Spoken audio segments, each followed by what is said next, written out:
உங்கள் தலையெழுத்து மாற்ற முடியுமா? கர்ம வினைகள் அதற்கான தீர்வுகளும்.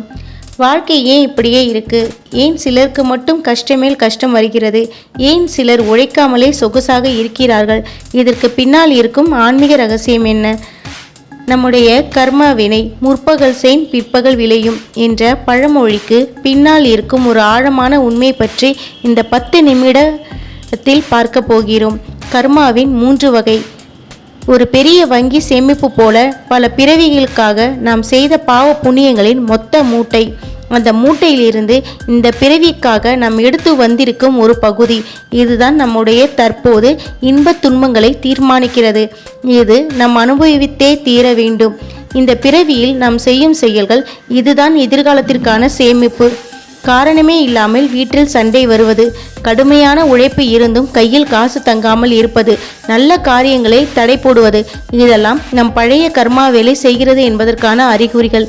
கர்மாவை குறைக்க 5 வழிகள் இருக்கு.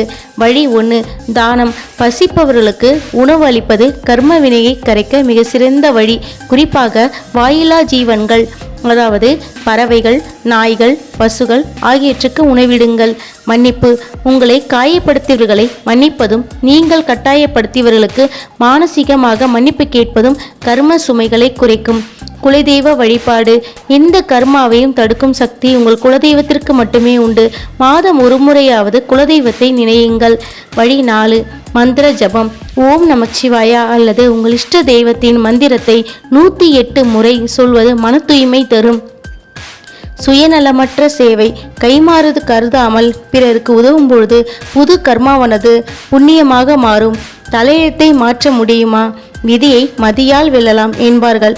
மதியால் என்றால் புக்தியால் மட்டுமல்ல, பக்தியால். இறைவன் திருவடியை பிடித்து கொண்டால் பெரிய வினைகள் கூட ஒரு சின்ன எறும்பு கடித்தது போல கடந்து போய்விடும். நம்பிக்கையோடு இருங்கள், நல்லதே நடக்கும். கர்மாவை குறைக்க தானம் பற்றி பேசும் பொழுதும் இந்த கதையை நீங்கள் நினைவில் வைத்து கொள்ளுங்கள். ஒரு கிராமத்தில் மிகவும் பணக்காரான ஒரு வணிகர் இருந்தார். அவருக்கு வயதாகி கொண்டே இருந்தது. ஆனால் குழந்தை பேறு இல்லை. இதனால் மிகவும் வருத்தத்துடன் இருந்தார். பல கோவில்களுக்கு சென்று வழிபட்டார், ஹோமங்கள் செய்தார். ஆனால் பலன் இல்லை. ஒரு நாள் அவர் மகானை சந்தித்து தன் குறைகளை சொன்னார். மகான் அவருடைய ஜாதகத்தை பார்த்துவிட்டு, உங்களுக்கு இந்த பிறவில் குழந்தை பேறு இல்லை என்று விதி இருக்கிறது. இது உங்கள் முற்பிறவி கர்மாவின் பலன் என்றார். வணிகர் மனம் வருந்தினார். அப்படி என்றால் என் வாழ்வில் இனி குழந்தை பாக்கியம் இல்லையா என்று கேட்டார். அதற்கு மகான் புன்னகைத்து, விதியை மாற்ற முடியாது, ஆனால் அதன் தாக்கத்தை குறைக்கலாம். நீங்கள் இனி செல்வம் சேர்க்கும் எண்ணத்தை கைவிட்டு தினமும் பசியோடு இருப்பவர்களுக்கு, குறிப்பாக யாருக்கும் தெரியாமல் மனம் உவந்து உணவளிங்கள். உங்களுக்கு தேவையற்ற பொருட்களை இல்லாதவர்களுக்கு கொடுங்கள். இப்படி குறைந்து ஒரு மண்டலம் 48 நாட்கள் செய்து பாருங்கள் என்றார். வணிகர் மகான் சொன்னதை சிரித்து கொண்டே கடைபிடித்தார்.